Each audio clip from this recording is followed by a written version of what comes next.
Bienvenue à toutes et à tous. C'est parti pour le 3e numéro de votre magazine Les Échos de la semaine Climat et Énergie. Comme vous le savez, les discussions battent leur plein.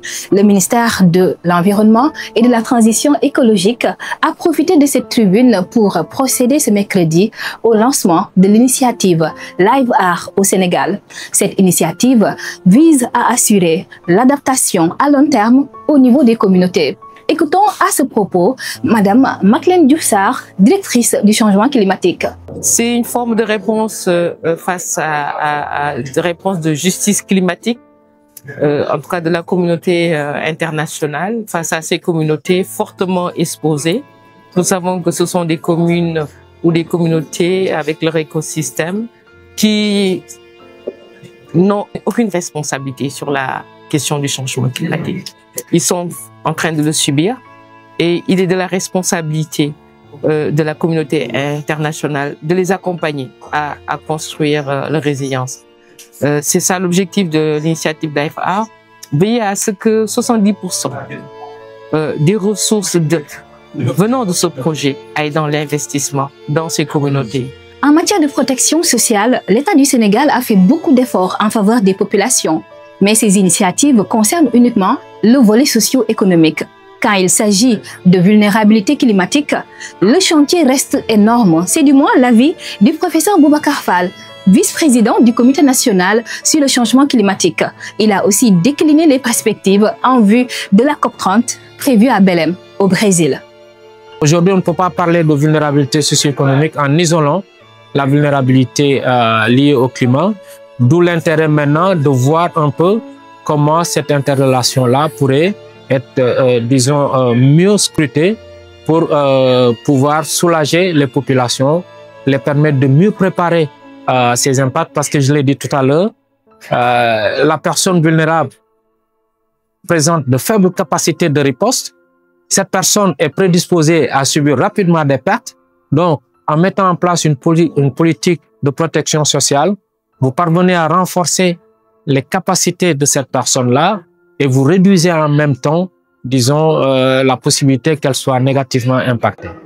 Les perspectives, il y a déjà, on l'a dit tout à l'heure dans les discussions, il y a un fonds sur les pertes et dommages qui a été voté, je pense, depuis la COP de Dubaï. Aujourd'hui, on avance dans la structuration de ce fonds. Donc, ce qui reste maintenant, c'est vraiment d'aller dans les détails opérationnels du fonds, quelles doivent être maintenant les modalités opérationnelles de ce fonds. Les collectivités territoriales jouent un rôle déterminant dans la mise en œuvre des politiques climatiques. Mais à cause de quelques écueils, ces communes peinent à s'illustrer dans ce combat contre les effets du dérèglement climatique. L'absence de plan de développement communal sensible au climat constitue l'un des obstacles. D'après Khadija Maïkor Diouf, Madame le maire de la commune de Golfe Sud a également souligné la nécessité de mobiliser davantage les communautés autour des enjeux climatiques, suivant sa réaction. Alors, pour moi, l'un des premiers obstacles que nous rencontrons, c'est que la dimension climat n'est pas clairement un objectif visé et ciblé par beaucoup d'exécutifs au niveau local. Elle reste une question d'élite, comme j'ai l'habitude de le dire. Nous arriverons véritablement à impacter ou à changer les comportements et les aptitudes et les attitudes si jamais dans chaque maison, dans chaque quartier, dans chaque village, dans chaque commune, nous pouvons intégrer le changement climatique et l'urgence climatique comme une réalité au quotidien. Peu de collectivités territoriales aujourd'hui intègrent la planification climatique dans leur processus de planification du développement de leur territoire. Autant de questions qui nécessitent aujourd'hui qu'on puisse imposer au niveau central que la planification sensible au climat soit obligatoire pour chaque territoire. Donnons maintenant la parole aux écoféministes, car elles sont bien représentées à cette 4e édition de la semaine Climat et Énergie.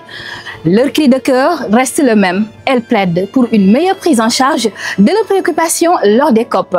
Khady Camara est la présidente de l'association Vacances Vertes. Suivons ses propos. on porte la voix de ces femmes qui sont les plus touchées justement par les effets des changements climatiques. Et aujourd'hui même, par rapport aux catastrophes naturelles, aux hotspots, aux phénomènes de catastrophes, rien que dans le secteur de l'agriculture, par exemple, si je prends le cas de l'Afrique, 80% des femmes du monde rural au Sénégal s'activent économiquement dans le domaine de l'agriculture. Imaginons aujourd'hui comment ce secteur-là a été touché par les effets néfastes des changements climatiques à travers les sécheresses, à travers la salinisation des sols, à travers l'érosion côtière. Donc cela veut dire qu'aujourd'hui, que cette couche vulnérable de la population, ces femmes, ont leur rôle à jouer. Et puis moi, j'ai toujours dit, le combat pour la justice climatique, le combat pour la protection et la préservation de l'environnement, ça doit être porté d'abord par les femmes.